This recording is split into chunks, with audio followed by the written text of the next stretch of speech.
خوشحال خان بابا فرمایي وی سو ګل رنګ سحرې راغلې په جهان بیا فنا شوې لکه ګل د ګلستان او وی یو رمک دی راته پاتې په فراق کې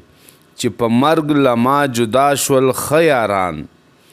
او که د زړه سترګې دې شته ننداره وکړه په وصال کې مهیا ګڼه هجران او د هغه بقا فنا ده بقا نه ده چې تبدیل یې په دنیا شي هر زمان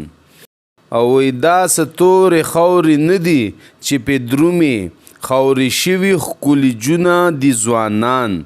او چې رایاد شي خیاران وګور ته تلي تل په ما وي د غمونو ګڼ باران او وی همګي تر ځمکې لاندې شول خوشحاله اوس د ځمکې په مخ نشته رازداران